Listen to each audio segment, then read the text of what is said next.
अंता से इस वक्त की बड़ी खबर मिल रही है। अंता उपचुनाव का रण आज नाम वापसी का आखिरी दिन है। रामपाल मेघवाल ने नामांकन वापस लिया है। बड़ी खबर इस वक्त की अंता से मिल रही है। मोरपाल सुमन के समर्थन में नामांकन वापस लिया है। तो 12 से इस वक्त की आपको बड़ी खबर बता रहे हैं, जहां अंता विधानसभा उपचुनाव के लिए नाम वापसी का आज आखिरी दिन है। ऐसे में रामपाल मेघवाल ने नामांकन वापस लिया है। मोरपाल सुमन के समर्थन में नामांकन वापस लिया है। बीजेपी का ये समर्थन कर रहे हैं रामपाल मेघवाल, निर्दलीय उन्होंने नामांकन भरा था। अब तक कुल 20 प्रत्याशी चुनावी मैदान में हैं। नाम वापसी के बाद आवंटित होंगे चुनाव चिन्ह।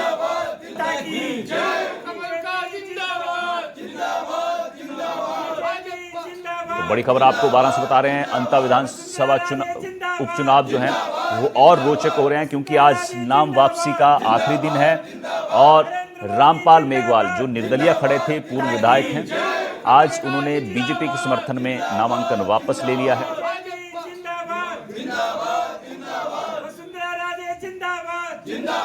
तो अब तक कुल 20 प्रत्याशी चुनावी मैदान में हैं। नाम वापसी के बाद अब आवंटित होंगे चुनाव चिन्ह। ब्रजेश परेटा हमारे सहयोगी हमारे साथ 12 से जुड़ गए हैं। ब्रजेश, अंता विधानसभा उपचुनाव का आज नाम वापसी का आखिरी दिन है। ऐसे में रामपाल मेघवाल ने नामांकन वापस लिया है बीजेपी के समर्थन में। यहां लड़ाई कितनी रोचक हो रही है अब? जी बिल्कुल, हाँ, अंता उपचुनाव को लेकर आज नामांकन का नाम वापसी का समय है और दिन है। वो आज शाम को 3 बजे तक अपना प्रत्याशी नामांकन वापस ले सकते हैं। जो बीजेपी से बागी हुए थे पूर्व विधायक रामपाल मेघवाल, उन्होंने अपना नामांकन वापस ले लिया है। वो अपने समर्थकों के साथ अंता पहुंचे थे। अंता पहुंचकर उन्होंने एसडीएम कार्यालय के सामने प्रार्थना पत्र दिया और वहां से अपना नामांकन वापस लिया। इसके पश्चात वो 12 सांसद कार्यालय पर पहुंचे, जहां पर बीजेपी कार्यकर्ताओं के द्वारा नारेबाजी की।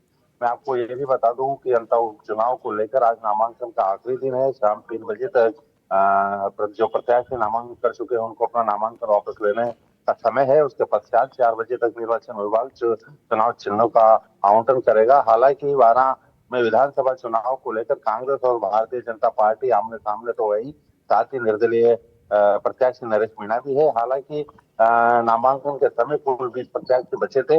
उसके पश्चात से रामपाल ने अपना नामांकन ले लिया है वापस। तो वहीं दूसरी ओर जो अन्य प्रत्याशी हैं 3 से 4, वो भी अपना आज 3 बजे तक नामांकन वापस लेंगे।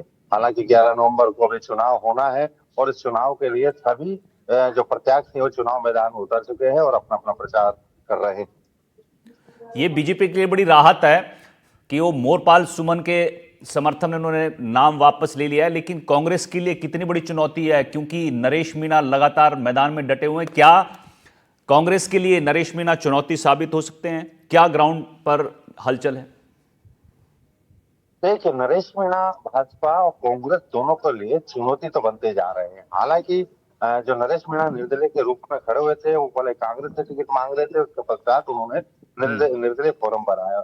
उसके पश्चात जो है नरेश मीणा है, तो नरेश मीणा समाज से आते हैं और यह लगभग 30-35 हजार जो मतदाता है मीणा समाज के हैं, वो एक मुक्त मतदाता है। दूसरी ओर अगर रामपाल ने भी फोरम भरा था तो वो भी इसी आधार पर भरा था। उन्होंने लगभग 50,000 एससी के मतदाता आते हैं और रामपाल ने इससे ही आठ होकर ये नामांकन किया था। अब देखा जाए तो जो कांग्रेस है, भारतीय जनता पार्टी है और निर्दलीय प्रत्याशी नरेश मीणा है, इनके बीच ही सीधा मुकाबला है।